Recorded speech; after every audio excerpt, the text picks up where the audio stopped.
You put our channel on the mode, every single episode of the podcast disappears. Hi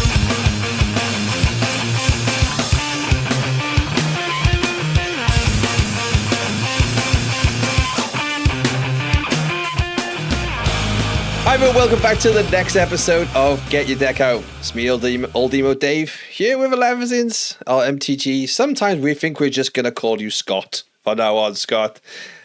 We're back. Want, bro. And we're here. Time for Spider-Man. It's all been revealed. This is the Spider-Man episode. We said about it a couple of weeks ago. The cards are revealed. We got our decks out. We've taken a look. We've had a thought about what's going to go in the set. And I think the breaking news is not very much. Yeah, basically, we've had a look through, and I think the card that combined we're most excited about is a 1-mana red sorcery. Absolutely. I still stand by it that the 1-mana red sorcery, which is the opera love song discount, the Heroes Hangout, is just a banger. Is just going to go in mono red, and it's just going to be a really, really good card. But outside of that, yeah. Spider-Man is here. A little bit underwhelming, Scott, on the outcome of this spoiler season. Yeah, so just super quickly to talk about the difference between Heroes Hangout and Opera Love Song. Opera Love Song is 2 mana and an instant, and you can go up on cards with it, but Heroes Hangout is you choose one of the top 2, but then on the buff mode, it's +1/+0 first strike instead of +2/+0. So, Pro Love Song might just be better, but I think Heroes Hangout is a reasonable piece. But yeah, as you said, it's weird talking to some of the more established players our LGS and talking to people who are normally well up on new cards and having a look at new decks, especially in the height of standard season, where they're looking through the cards and thinking, right, what can we slot into an existing archetype, or what can we use to try and break up the Vivi menace? But so far, all I've seen people talking about is, I guess you can put Stolen Identity in Vivi, because it's kind of like a dive down to protect it. Shout out, dive down, we love you. It's kind of like a dive down to protect it, but also it can pump it up, and you go up on mana massively because of it. But we've got some decks. We've been in the lab. We've brewed up a little bit. We've got 2 standard decks and a modern deck to talk about. But yeah, general sentiment on this set seems fairly negative, between it being priced quite highly and being a UB that, yeah, fair enough, a lot of people that are still in the game aren't necessarily that bothered by UB, but it feels like New York might be half a step too far. Yeah, this overall, especially, so we're recording as we do every Monday, just in case we see that secret ban, and but nothing's landed, nothing's happened. But what has landed is the Through the Omen Paths reveal has landed. Now, that is the in-universe full set Acacian, so ready for Arena. Spent the last couple of hours before the pod here just surfing between all the channels and seeing people like Amy the Amazonian and Croakies. I probably can't repeat what Croaky would have said on the pod, but like someone like Amy was just looking confused that I should be able to recognize what this card is, because surely that's what you're going to do, is it's going to be an adjacent. Because you've looked through the whole spoiler. But they didn't. Well, even if you look through the full card spoiler on Scryfall, or pick your card database of choice, but we use Scryfall generally and Moxfield for building decks, which links to Scryfall. It is pointless if you only play on Arena, because the cards have different names and different alchemy / art. It'd be very interesting. I don't think anyone's actually commented on this yet. Probably put like an amendment in the comments or below, like when this is revealed. But like, will you be able to just copy paste on Moxfield quite safely? I'm hoping so. I'm hoping I'd assume they can program it the same as, you know, sometimes you paste into Moxfield and Fatal Push comes up as Battle at the Big Bridge. Yes. Because that's the Final Fantasy bonus sheet version. Yeah. It's got a different name, but it's got the same like ID, I guess. Like, I don't know how Scryfall works in the back end. I wouldn't dare to think how much work has gone into that. But I would assume that it's just going to link to the same like card ID. Hope so. Hope it won't be too difficult. Or collector number. Collector number is another one. Hopefully that is sort of like links to. Hopefully there wasn't something really weird around. They couldn't have the same collector number because then they know it's the same card, which then means that they know that they should have paid a licensing fee and something crazy like that.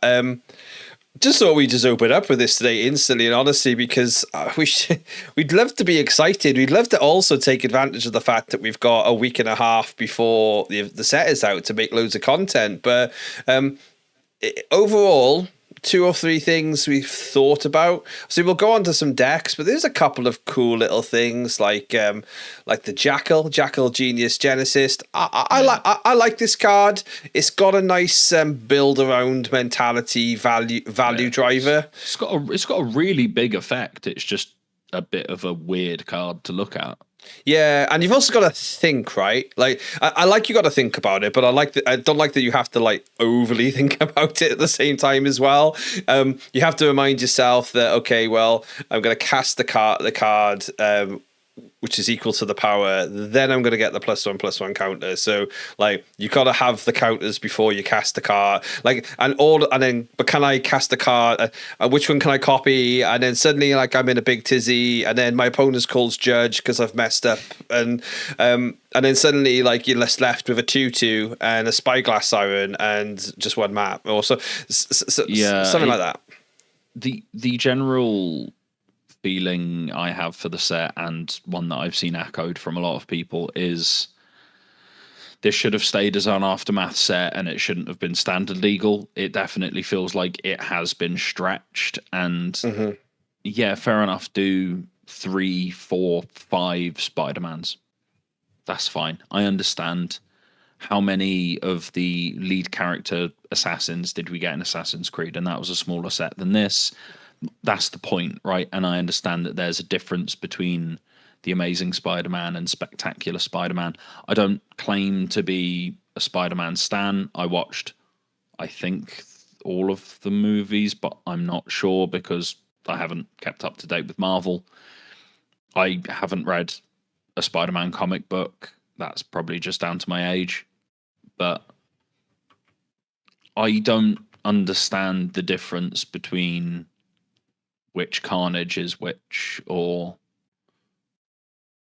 I understand Eddie Brock is Venom, but then there's a Venom card. So it just seems a little bit too in-depth on the flavor to appeal to a casual fan.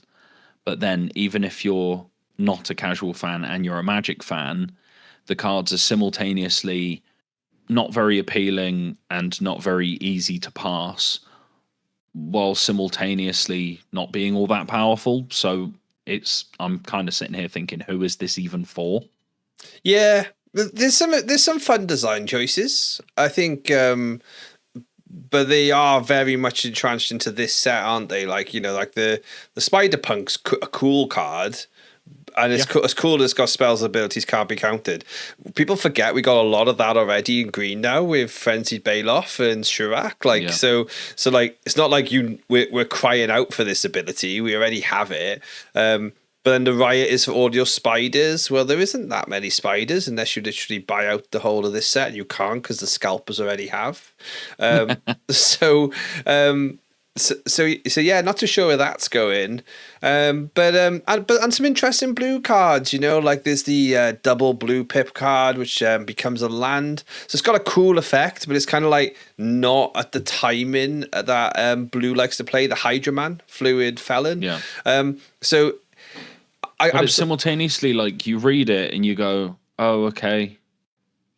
Yeah, so I'm interested to see, but we couldn't really find any super obvious slot-ins to top meta decks, which is why we had to make some of our own, right? Which is what we'll talk about in a bit, because we just couldn't just go, that is an upgrade for bring Oculus back, or that's going to be in Vivi, or that's going to be part of Pixie Shell. Yeah, I think it's simultaneously that the set feels a bit naff and a bit underpowered, or the power is in weird places, while simultaneously being, this set's going to impact standard the most.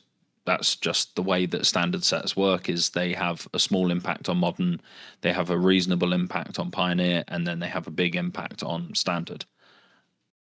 I can't see anything that will remove Vivi from the top tables. No. So it's the twofold problem of standard essentially being a one deck format at the minute, is no one wants to go out and play tournaments because you're like, oh, what if I just play Vivi 6 times, even though that's not really going to happen, especially not at small tournaments. But then also it's, well, what's the point in brewing when it might be, oh, Vivi plays 2 multiversal passage now, and that's it. Yeah, great land. Like I like the design space of it. I think it's definitely got a space. I do like the triomes. I think the triomes are interesting, but they do sort of fill a tiny bit of the gap of the fast mana being left, but only very, very like nichely. Like you need to be doing you need to be doing madness. Yeah, I mean, so the reason why the Streets of New Capenna triomes saw so much play was because of domain specifically, and they had the land types, whereas these ones don't. They've got other ways to play them. I know the Grixis one has Mayhem, so you can discard it and then still make your land drop. That's kind of cool, I guess, but then it always enters tapped, and you have to pay 2 life for a land that enters tapped. So I'm kind of sitting there like, well, that's just a little bit unappealing for a tap land, even if it is a 3-color tap land. With standard in the position it's in, where I've waxed lyrical about this, where the decks are all 1 and 2 drop spells, and if you're playing a 3-drop, it has to be either this absurd game-winning bomb or a key synergy or combo piece. Tap lands just feel so bad, and these trimes, like the tri-lands, that they're cool, but they're not better than a Surveil land. And Surveil lands are barely seeing play right now. And to an extent, these have about them what the whole set feels like of, oh damn, this is going into standard. We've got nothing impactful. We've sort of already thought about doing a reprint of triomes because this is for Commander.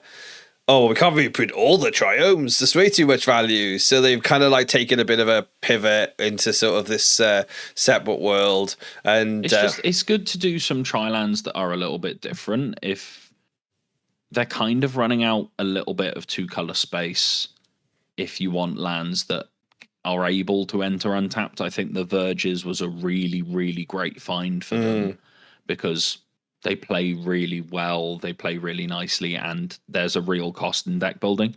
You can't just shove 4 or 8 or 12 in every single 3-color deck, because they rely on that basic land type. So you've got to work with them. They feel a little bit almost like the Battle for Zendikar lands, but fixed to actually be playable, where those lands were horrible, and the only reason we played them was you could fetch them with the fetch lands that were from the Tarkir block. But again, it's, you look at the card and you go, okay, and my heart is saying that I don't want any of these cards to see play in standard, just full stop. I don't want to be sitting opposite Spider Ham. Oh, we will, baby. and sitting there thinking, what the hell is going on? Where you can play Sephiroth and Gwen Stacy. It's the old cardboard crack meme, right? Like where I block your Gandalf with my SpongeBob SquarePants and then equip it with Iron Man's booster shield or whatever, where we read that and we went, ha, that's a funny joke. And now 10 years later, it's reality and arguably even worse, because I think if you told people in future there's going to be a Lord of the Rings set, there's going to be Warhammer 40k, a D&D set, all of this stuff, people go, okay, a little bit weird and I'm not sure I'm fond of it, but I can see it, I can understand it. And then you might go, oh well, there's a Final Fantasy set and a Doctor Who set, where you go, that's a bit much, but if it's a Commander set or whatever, that's okay. And then if you're like, yeah, there's a Spider-Man set and there's going to be 4 or 5 more Marvel sets, I imagine a lot of people, especially 10 years ago, would want to slap you. Yeah. And as much as we've been desensitized to it because they've drip fed it to us with mechanically unique secret layers and UB that's more palatable, that doesn't suddenly make me okay with this. Yeah. No, there's been a lot of discourse about the lack of discourse. In respect of like if people just don't care. Yeah, like and obviously like we'll link into the Prof's video in the comments and Vince, aka Players and Kenobi's video, both in their own takes and in their own ways. I think the Prof was a lot more restrained than Vince, as expected, but pretty much saying, go out and enjoy it. I'm just not gonna bother. Unfortunately, we have to because we're competitive players, but that I'm not going to be sitting and buying boxes of this and opening packs for the enjoyment of it. I'm going to be looking at the 3 or 4 cards, the impact standard, and think, right, am I likely to play this deck? If yes, I'll pick them up. If no, I'll leave them be. And I guess we are fatigued. There's no question about that. Like we are set tired. I said it a couple of weeks ago, 6 sets a year is too much. So maybe to an extent, once this little season goes out, and obviously we're personally invested in local LGSs, so we are happy. We will do the pre-releases, we'll get past with the festivities. Maybe in like a month, we're going to go, cool, let's move on. Like, doesn't Avatar come out in a month anyway? Avatar comes out in about 7 weeks from the official release date of Spider-Man, which basically means we're not coming up for air, we're not caring too much. And not only are we not coming up for air from the consistent release schedule and preview schedule where spoiler season is eternal, we're just being waterboarded in the UB bucket. Like, we could have had Lorwyn in this slot, man. We could have had Lorwyn. We could have had some really cool typal, like kindred stuff. I was looking the other day. There's a bunch of knights in standard. So like Cecil, Inti, Dion. There's a Mardu Knights deck. The only reason you've got to play typal at the minute is like adaptive automaton. Wow. So yeah. If Lorwyn was here, we could maybe like play with some Final Fantasy cards and feel okay about it, and play with some LCI cards and mix them all together and really like try and integrate some UB stuff. But it feels like Lord of the Rings was a couple of years ago now. Final Fantasy was last week. Edge of Eternities, I'm not even sure when it released. It wasn't given time to breathe. We spoke about it. I understand that it was Gen Con, I want to say, where spoilers for Spider-Man and Avatar were happening during Edge of Eternity's pre-release weekend. Edge of Eternity's, honestly, really cool set. Really deep, what really a interesting. Fantastic set. Flavor was awesome, and no one's going to remember it because all they're going to remember about the end of 2025 is, well, we had 3 UB sets practically in a row. We were held underwater, and UB will continue until morale improves. And on that as well, for like availability, like Edge of Eternities is nowhere to be found. Like there's been so much of it bought and played and drafted, or almost like they could have underprinted it to say, look how better UB did. Why don't we do more UB next year? That's a possibility. Big if true. We never really truly know the numbers behind what comes out of those warehouses, and but it was. All I know is Final Fantasy sold incredibly. But we still got 20 quid starting towns.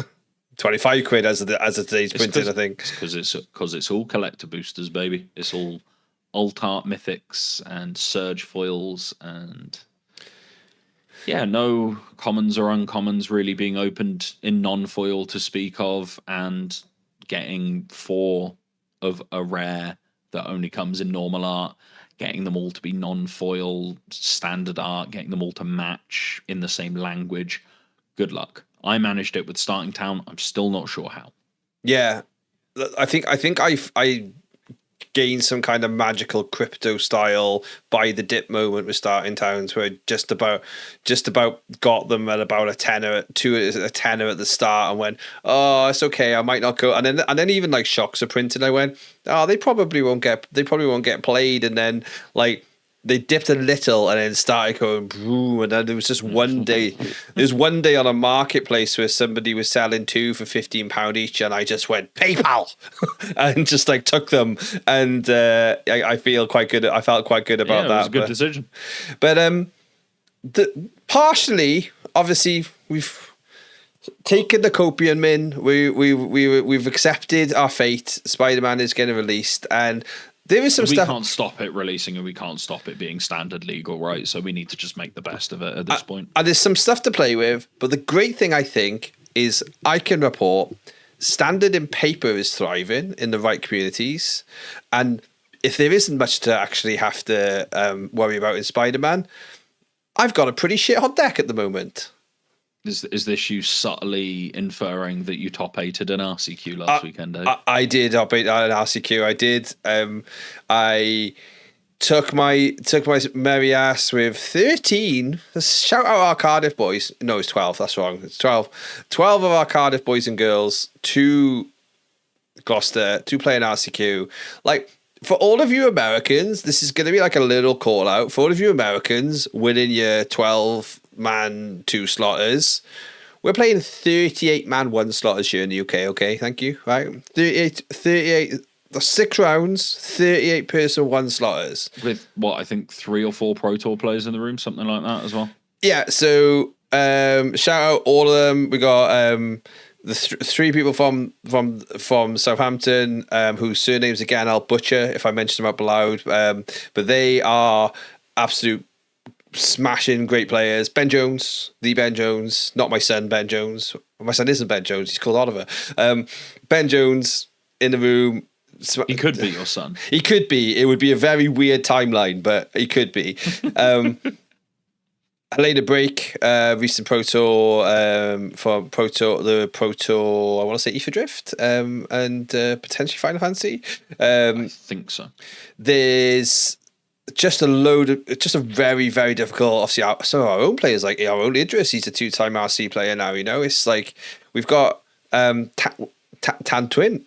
and also James Morgan Foley, World Cup players, like, genuine pedigree. Remember when that was a thing? That was the thing. Magic Cup was a thing. That's the thing. But yeah, took Mono Red. Shout out Brennan Roy for the deck list and a little bit of advice via a couple of Discord chats about, like, you learned how to play the deck then. I learned how to play a deck. I took advice from good players, Stanley and Brennan, and learned a lot this week actually beforehand of if in doubt, take good advice rather than try and be a hero. Like, which I think is still like the best thing I've learned through all of this. This sort of like focusing on, obviously, Liverpool's coming up at the end of the year, and like you want to just not embarrass yourself on main event day. And yeah, it's a disappointing start. Obviously, I sit down game 1 to a good friend of the show, Gavin Thacker from Birmingham, and they go, I haven't played much standard, but I put this deck together. And it was the deck I just did not want to see in the room, Jeskai Artifacts. So now, it's actually one that I hadn't seen in our local meta, and in writing up the sideboard guide into my book, I hadn't even written like what I needed to do. And then I looked back on the primer which it basically said, "I'm really glad I dodged this in Orlando. It's not a very good matchup." Although I run them close, I do lose. Obviously, I go 0-1, and obviously you're a little bit dejected, but I do lock in. Day's not over. Day's not over. I run it back to 4-1 in a 38 person. The submarine. And then I end up being the guy who has to pay the pay down who can't tie in. So that again, Dream crusher. So like that was the moment of right. So like there was like that weird outlier of maybe I lose this, but I still make top 8. But you never want to take that risk. But I play it again, play Tan, and we had a great matchup, and I win it in 3. So basically, I go 5-1 out to the Swiss. So technically, I won a league, Mom. I went 5-0 from my first thing. So technically, I've won a league. And then the old 0-1 drop into 5-0. Yeah. And then, basically get the dream of having effectively the play till the final, but have the nightmare appearing straight back into artifacts in the top 8. And despite... Was it Gavin again? It was Gavin again. Just took me down. Gavin took down the whole thing, so shout him out. Like, literal great meta call. I don't know if you've... I won't show you that then. Weapons manufacturing. In case it gives you any flashbacks. It's all good. It wasn't actually leaning on that. So effectively, it was the Azorius build with a red splash for fire magic and the fire crystal. So okay. So the fire crystal effectively, they play a game plan of effectively stabilize a board with as many synthesizers as possible, a repurposing bay, and a 3-drop they can sack into the repurposing bay. Because then, especially if they've got 2 synthesizers out, and if they've got 2 synthesizers out, they should usually have one construct by this point. The fire crystal entering makes you 2 more constructs. You probably at around about 7 or 8 artifacts, and they've all got haste. So there was a moment in the first match of the actual game where he went to me, "So you're on 22, right?" And I was sitting there like, "How are you killing me from 22?" Yeah, so I saw that. Really well played, really well done. Great event. Obviously, Full Fire, obviously partners of the show. We'll talk a little bit more about something we've got coming up with them later. But do you want to know what I'm hearing, Dave? What's that? Your rundown of that event. What's that? Skill issue. Should have played more of Braids, mate. I should have played more. Honestly, yeah, I talked it back afterwards. I stuck it in a group chat, and the only thing I got was, if I knew that was in my meta, I'd certainly put the 3rd of Braid in. I did play 2. I did play 2 of Braids. I think, and then I talked a lot to Gavin about this, and really good player as well. And he said, this feels like it's well positioned here, but if Vivi goes away, it'd be brilliant. And I think that's pretty spot on. I think if Vivi does go away, though, like I did sort of mention too, there is a few destroy all artifacts effects. So they're only 1 Ultima away from destruction. And I think looking back at the control players in the room, they were mostly were friends of ours, and they were all none of us played Ultima. And I was like, well, if just one of you played 1, that might have even swung the whole thing. So I should order some Ultimas, actually. Fair point. Yeah, Ultima is like an answer to stopping them from even getting close, and it's Gavin's an absolute badass as well. So I'm not surprised he's kicked my head in more than once. So. Yeah, so great job, Gavin. Great event again. Full Fire smashing it. Obviously, our own this coming weekend. See if we can run it back some more. The deck's going to still be well positioned. I'll be there for once as well. I've actually got a free weekend. The guys from a Magic podcast are actually going to play some Magic. That's an incredible slot. But not much else to say. I sort of looking across the UK results this weekend. I think we did just pretty much see either Vivi or the counter deck to Vivi winning tournaments. I didn't really see much surprising spice anywhere. Not really. Can't really say anything's come out of the blue and done really well. Like the odd the odd Simic Ouroboros deck winning stuff, the odd Jeskai Black winning somewhere. I think that was actually Nacho Mod from Chad Magic winning.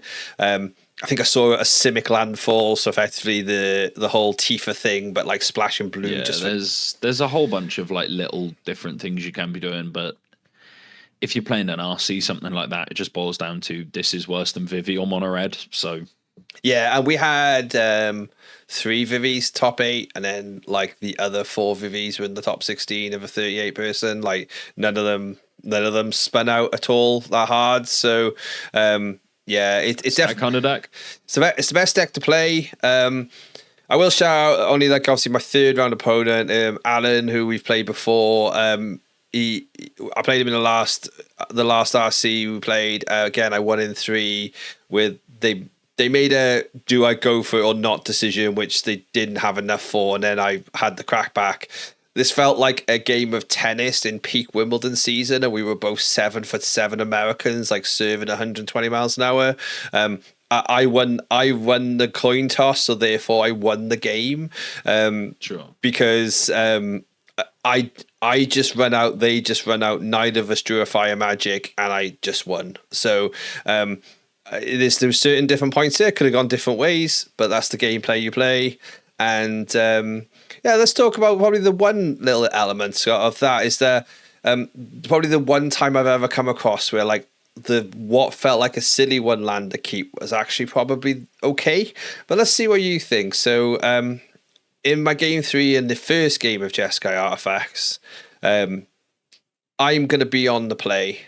And I couldn't keep my 7. My opponent's is keeping their 7. So right. I go into 6, and my 6 is a land, 2/1 drop creatures, 2 drop creature. 2 2-drop creatures, a 2-drop spell, and a Sunspine Link, so the 4-drop. So right. My question to you is, from there, are you still going to 5 with that hand? No, what's the 2-drop spell? Burnt Out Bastion. No, Razorkin Needlehead, and a Lightning Strike. Okay, so you had like Hired Claw and Hired Claw, Burnt Out Bastion, Razorkin Needlehead, a Lightning Strike, and an Emberheart Challenger, and a Sunspine Links. So if you bottom the Sunspine Links, you go turn 1 Hired Claw.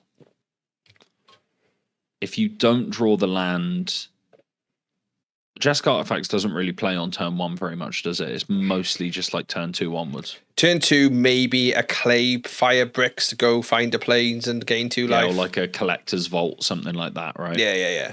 So I think it's close.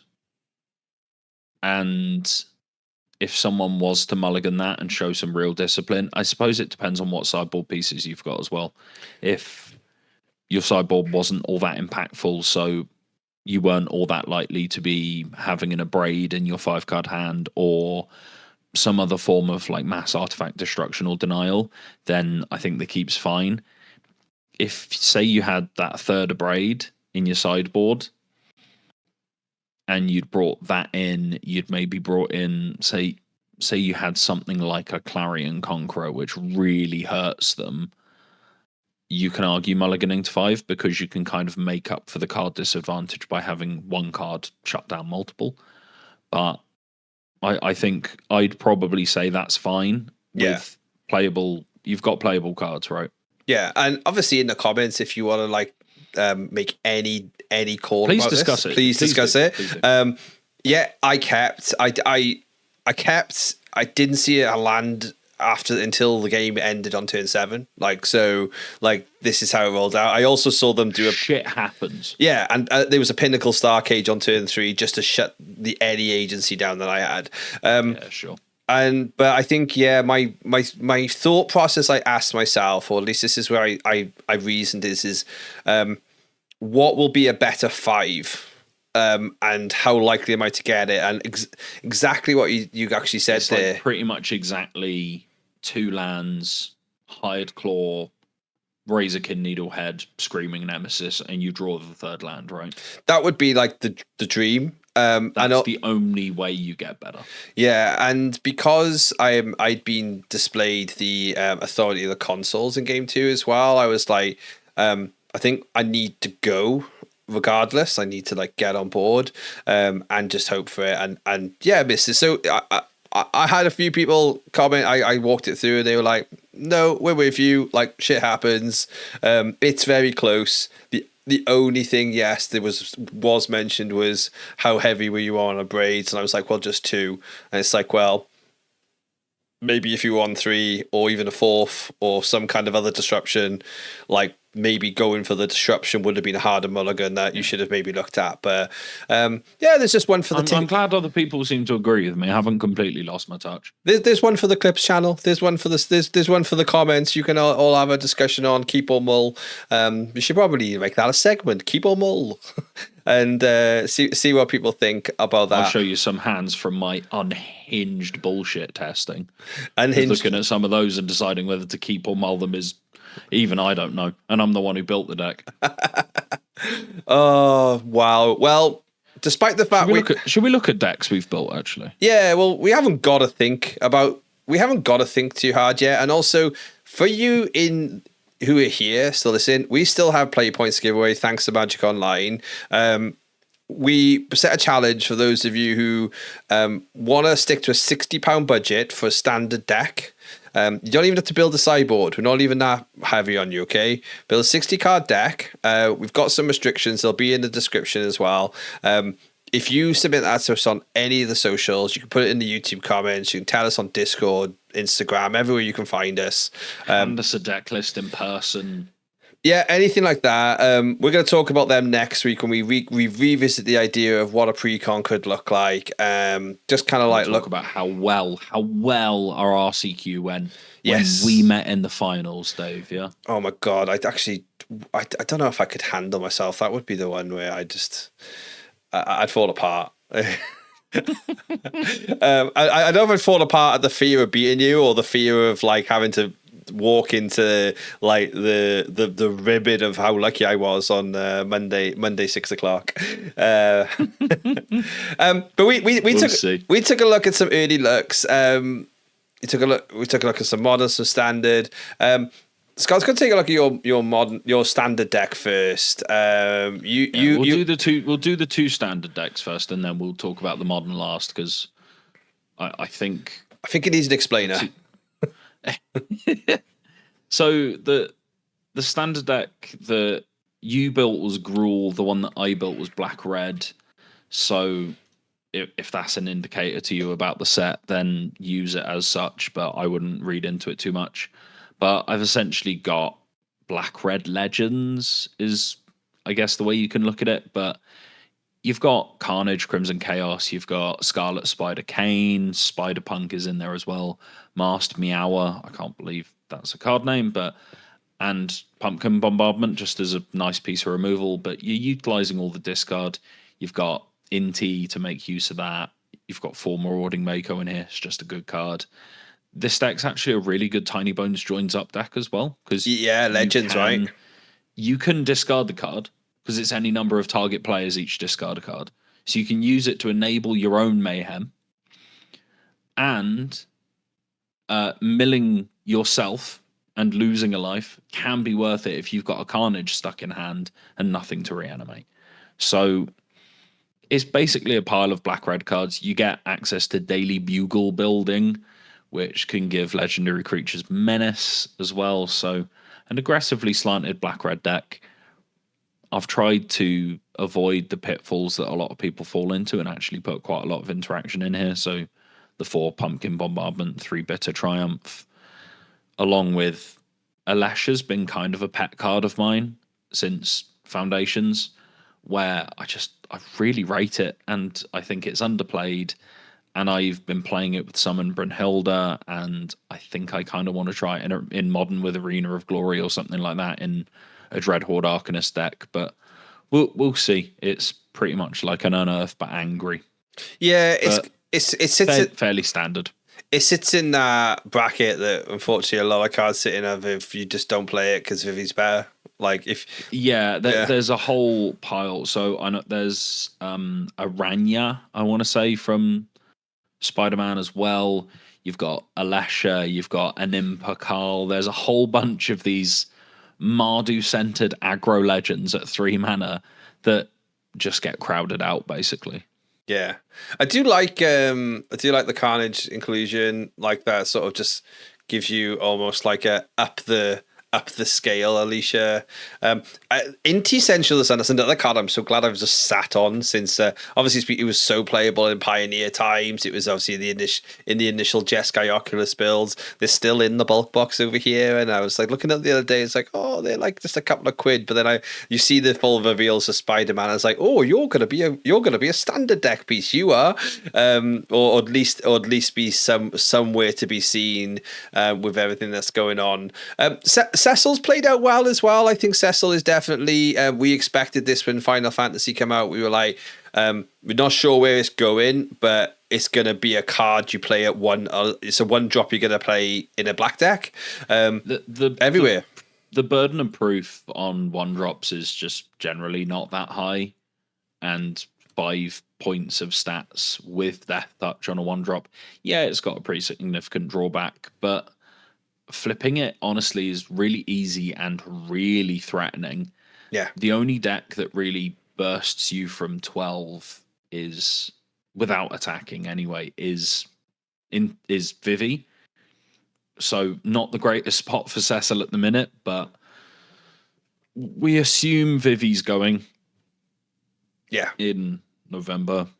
Not now, but either way, when we assume Vivi has gone and left the format, then it is going to open up things like this. I'm not saying necessarily this exact deck, because Kellen, Inti, Cecil is an okay start. It's an okay package. Yeah. What else you do with it is kind of up for debate. And I have put a sideboard on this as well. I know you put sideboard on yours, but things like Duress and Abrade are there just as admissions to, if it's not Vivi you're trying to beat, it's normally a control deck or mono red. Yeah. I think this is pretty well situated against mono red, but that's pretty much it. Yeah, I think our sideboards both are just more a lead into this is how I deal with the meta if I drop this deck into standard right now. Like this is how I digest. So nothing to shout home about. The Masked Meower. I know you just mentioned it, but an interesting card. Obviously there's a little discussion we had on the weekend about the current mono red deck and Insolent Neonate, my beloved. But discard a card, sacrifice a card, draw a card. Like can maybe potentially turn on Plasma Bolt. There's like some kind of as on a 1-mana 1/1 haste as well. Again, it's another 1-drop, which I can harp on even more if you want, but we've talked a lot about 1-drops and the burden of proof on 1-drops is very low, and the floor on it being just rummage it away if you need to enable mayhem or get rid of that 5th land you drew, then it's really useful. Then it's a 1-mana 1/1 with haste, so sometimes your opponent's going to play a Spyglass Siren and it's going to feel bad, but they can't really block it with a Deep Cavern Bat. It's going to get in for 1 damage on turn 1, which is all that Monastery Swift Spear ever does generally. Mm-hmm. But it's got a lot of text on it. Yeah. Definitely something to keep an eye on. Definitely a lot of stuff here we're talking about. Hey, you can brew this and take it to your F&M. Do we see it on the top tables?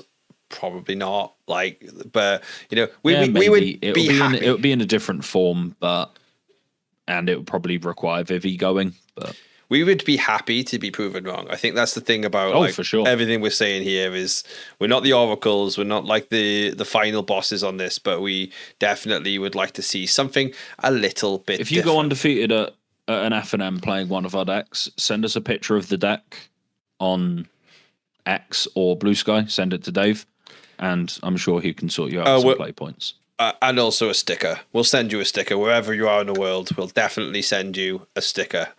Get your deck. If you want one of these as well and you see us in person, we've got some.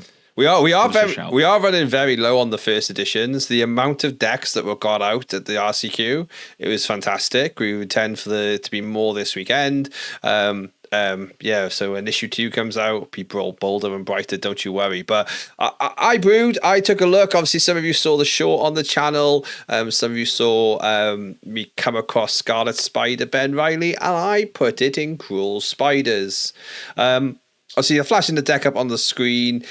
We submitted these to each other before the weekend, so I'm even going to say since the weekend, I've walked back some of my own thinking on this deck, but we'll walk through what I've put in it. I've essentially put a spider package built around playing one of these 1-drops, so the Llanowar Elves or the Radioactive Spider on 1, looking in some kind of world to either play Spider-Punk on 2 or specifically web sling out the Scarlet Spider Ben Riley. So just for those of you who've not seen this yet, and also this is going to be called End Web on Arena to make it even sort of like more confusing, is you can cast something for web slinging if as part of the cost you return a tap creature to your hand. Doesn't matter the value of the creature, however, the web slinging cost sometimes means that you get a bonus. In the case of Scarlet Spider Ben Riley, you get +1/+1 counters, which is X amount based upon what you return. So although like that doesn't seem like massive, what that potentially means is that you've got a 5/4 and a replayed Llanowar Elf on turn 2, which sounds cool. Sounds powerful. You could also maybe go the other way, that you could play Spider-Punk on 2, continue up the curve, and then have Spider-Ham, Peter Porker. Again, I'm saying this. I should just go get the in-universe card. The in-universe card was like scary, man. It was like Terastodon something of something. But it could be as much, looking at the damage output, it could be as much as 11 damage on turn 3, which not bad. is pretty good. And you'd have also have got in for a turn before that. So you'd have done about 15 damage by turn 3. But again, this is all magical Christmas land. I did follow it up with all of the really solid cards. So obviously Screaming Nemesis, I think you just play if you're playing red. I think that's a pretty much a solid thing. Fear of missing out on Terza, specifically put in because 90 of the 210 cards or whatever it is in this set, the Spider-Man set, are legendaries, including all of the spiders here. So you although you want to hit them, you're going to probably want to loot them away as well. Yeah. And the Radioactive Spider, although this seems like a very niche effect, search your library for a spider hero, reveal it, and put it into your hand. Obviously, if you want either pieces of like this effective combo, I've got it for you there. Including just being able to have extra copies of Scarlet Spider in the stack as well is really nice, right? Yeah. So I've included the new fight spell, which I actually think is pretty good. The Rhino Rampage. So target creature control gets +1 to the end of turn. It'll fight and excess damage or destroy at one target in non-creature artifact with mana 3 value or less. So the importance there is a cauldron. If you need it, it is a cauldron destroyed. So there's an art. There's some art. It's Dreadmaul's Ire, but better, right? Yeah.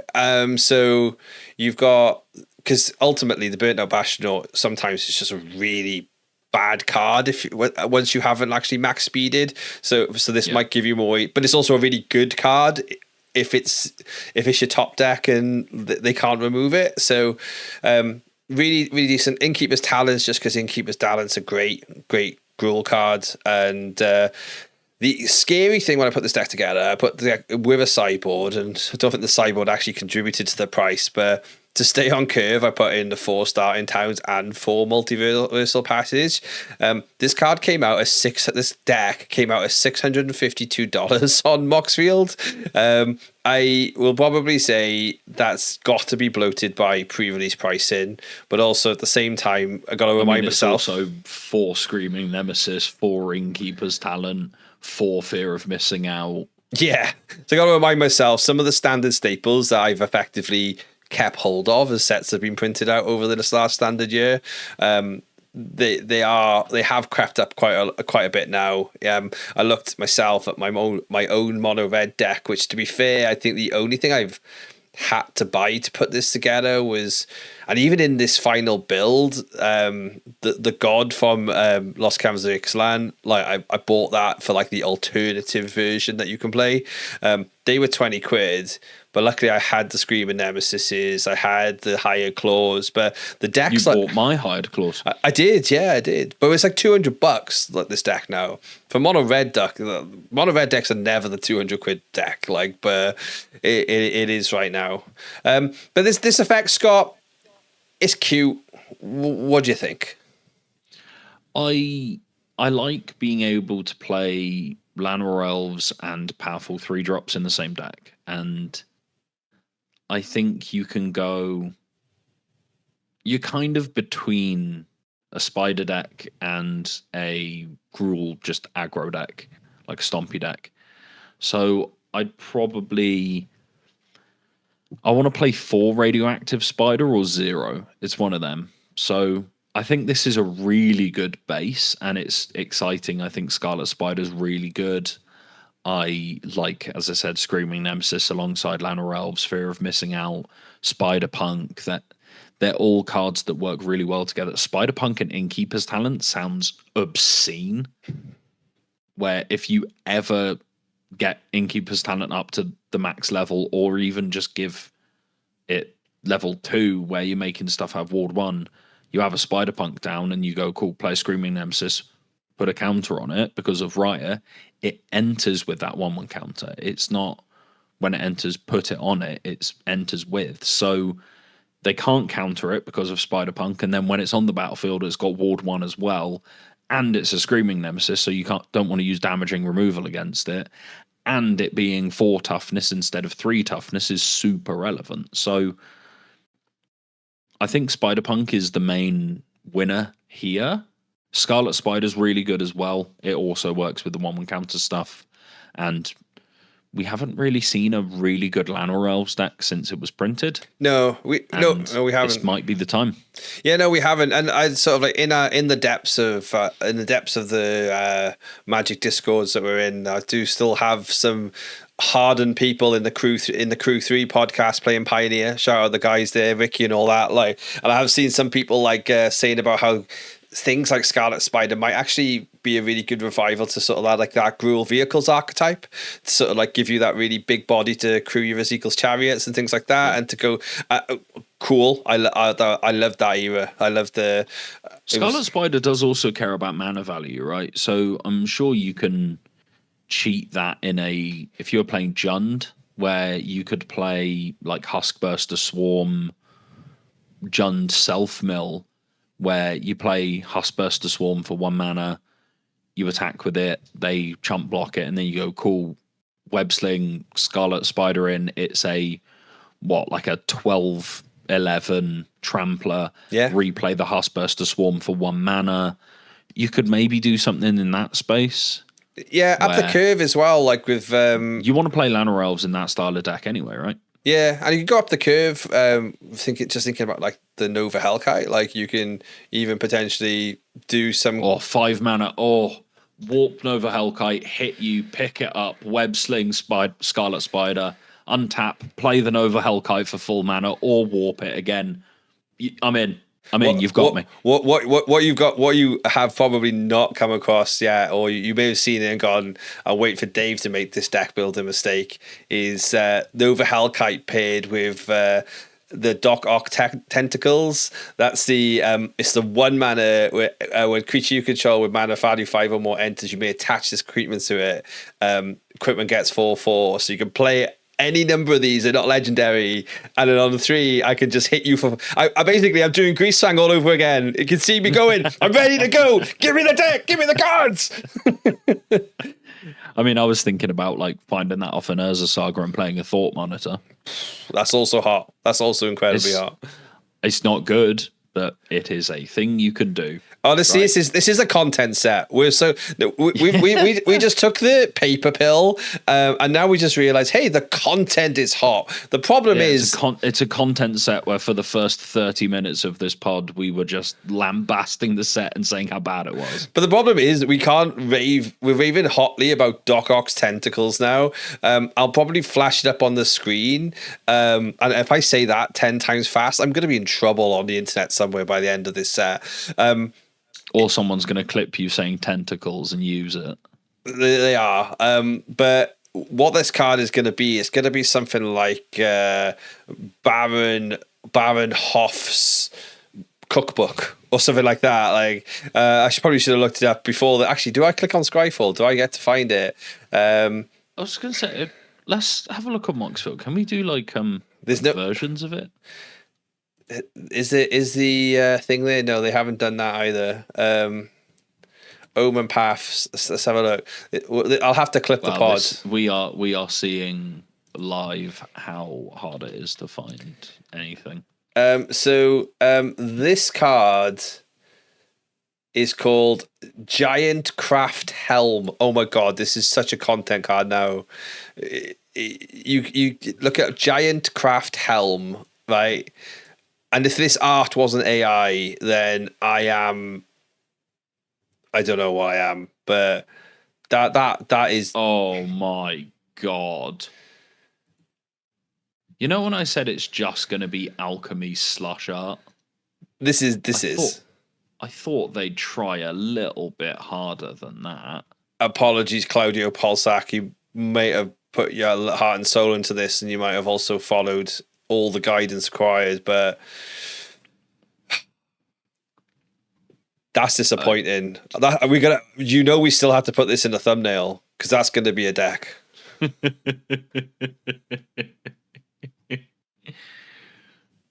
I literally I can't even like recognize these cards. I'm looking through. Oh, Firebrained Scheme is Heroes Hangout. Yeah. But I don't understand how we couldn't just use Heroes Hangout there. Like that's could have been anything. I don't want to think about the discussions that go on behind closed doors about who we are as players and how they speak about us, where they just want us to moo and continue to produce money for them. I know, right? There's a lot of mess. There's a lot of mess there, but let's just consider how we can absorb the UB into our beloved modern format. With what you tell me is a pile of good stuff, but absolutely not. This humble standard player looked at this calibrated luck deck, which appears to be some kind of Eldrazi pile. Scott, you talked me through what I wasn't around for, why you've done this, and what bad showing we're going to have in a league with it at some point. So the Calibrated Blast was basically a casino deck where you'd play Autothon Worm and Emrakul and Scion of Draco, and you just try and cast it once or twice and flip a 15 drop and kill your opponent. Aspiring Spike iterated on it and put like Lightning Bolt, Thoughtseize, Season Pyromancer, and played it alongside Witch's Cottage. Mm-hmm. I played that version. It was okay, basically. With the advent of MH3, we got a really neat little package that you can put in, especially if you're already playing things like Emrakul and Scion of Draco, where Ugin's Labyrinth allows you to calibrate a blast on turn 2. Eldrazi Temple can go with a Kozilek's command, and you can use Kozilek's command and scry 6, draw a card, and use that scry 6 to set up a calibrated blast. You get to play Through the Breach as well. You get to play some talismans. And the Spiderman card in this deck is actually Parker Luck. So 2 and a black enchantment at the beginning of your end step. 2 target players commander templating. Each reveal the top card of their library. They lose life equal to the mana value of the card revealed by the other player. Then you draw them. So it's essentially, we both Dark Confidant. I lose your card's mana value in life, and you lose mine. So you flip a Lightning Bolt, I lose 1 life. I flip an Emrakul, the Aeon's Torn, you lose 15.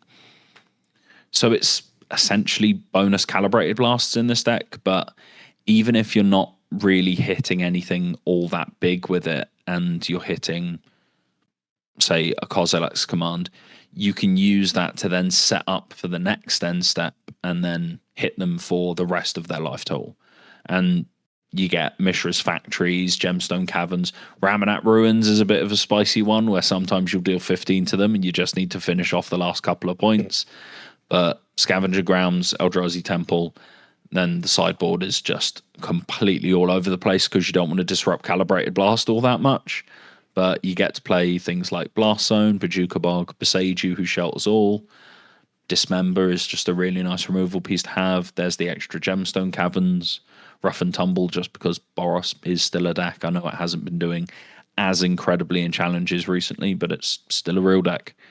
But yeah, it's essentially just a Calibrated Blast through the Breach deck where you also get to play Parker Luck and sometimes just scam your opponent. So Scott, I'm hearing is when we're ultimately rocking the early access and I offer my services to content creators everywhere.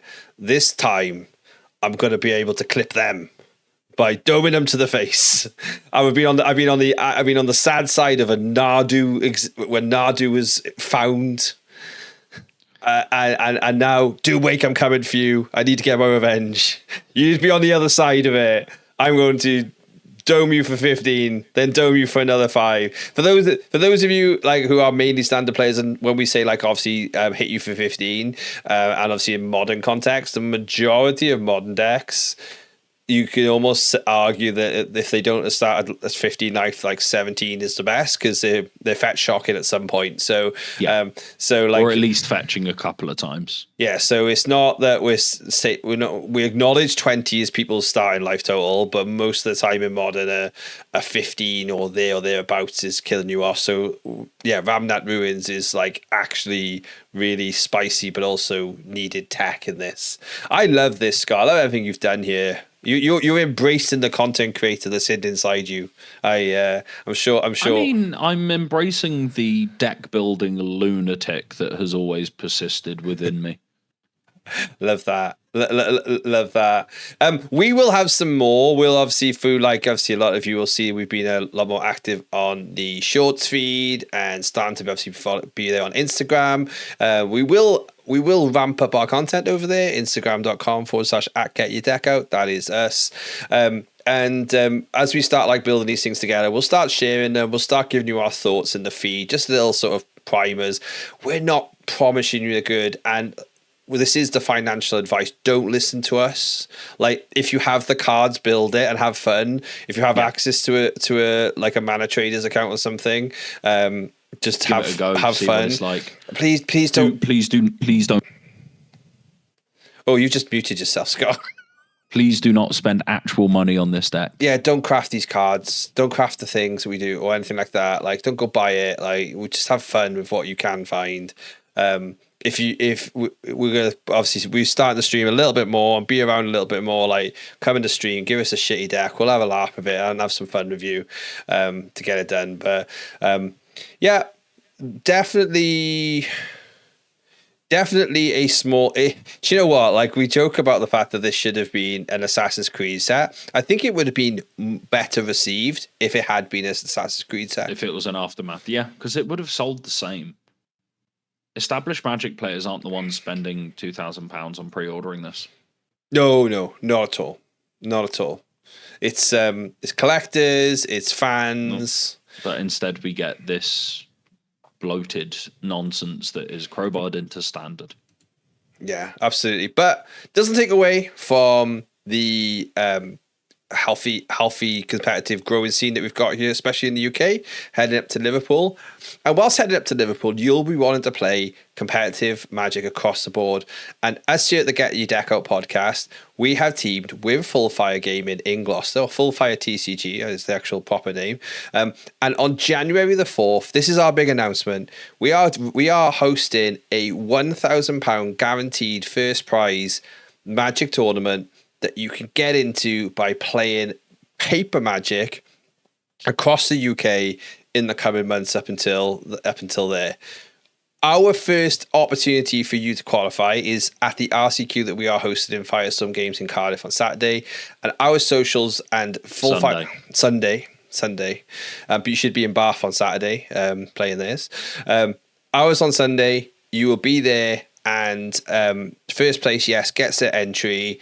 Entry's non-transferable, no cash value, just obviously to get all that out there.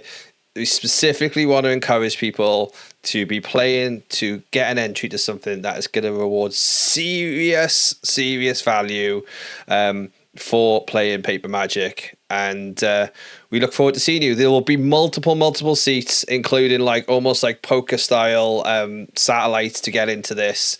There will potentially be a couple of seats given away on the pod, but that will all be about the more of you who get your deck out, get out into paper. If we see that happening and we see the support for this, we will have loads to give away. Me and Scott, we're not in the tournament. Obviously, we're not in a tournament. If we want to get in it, we'd have to qualify. But mainly, we're going to have on the day full coverage. No nepotism in this tournament, baby. Yeah, we're gonna have full coverage. We're gonna have everything that we can to support. Let's just say if we get to 1,000 subs, we'll add an extra $100 on the top as well, just purely to say thank you for all of you supporting.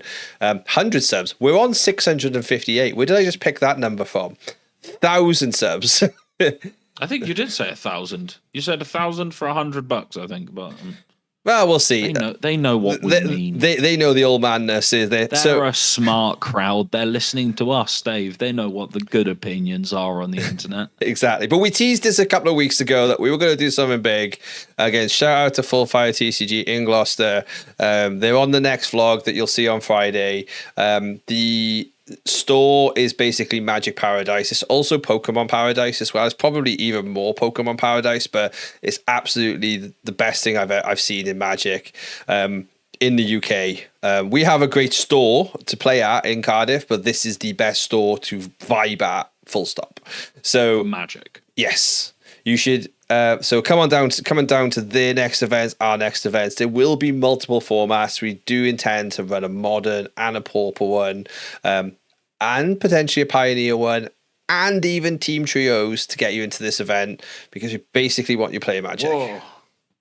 Pioneer. That's more outlandish than team trios. Mate. Oh. The pieces for Orzhov Greasefang are sitting in that little green deck box there. An episode about Spiderman and Standard, and you've mentioned Greasefang twice now. How? Yeah! Let's go. Greasefang stands in the chat. Scott, any final thoughts before we go off and prep our decks and get them ready for the weekend? No, I have a standard deck on my desk that I'm going to be playing tomorrow in our store champs and on Sunday in the RCQ. And in Modern, I am just messing around. It's not RCQ season, so I can play whatever the damn well I please. Just have fun, baby. At some point, I feel like I'm going to go down the As Foretold Zuranor rabbit hole again, but we'll wait and see. It's when you're getting your Satoros out, we know that you are well and truly memeing. Hey, that Grixis 8-flare deck was actually quite good. We should reboot that for the channel. It was actually quite good stuff, that one. There wasn't enough content on that deck really quite a lot. We're memeing, but it was actually quite decent. Great, everyone. Thank you again for listening. If you've sat through this and you've listened, hopefully, again, go try our decks, but don't go buy them. Please. Keep an eye out on the shorts feed, though, for many more ideas to do with the new cards over the next couple of weeks. We'll be back next week with your pre-cons, a report on how our RCQs went, and a little bit of a look ahead for what is coming up for the Magic rest of the year, what we're looking forward to, and we'll see more qualifiers for the Get Your Deck Out Invitational. For now, though, get offline and get your deck out.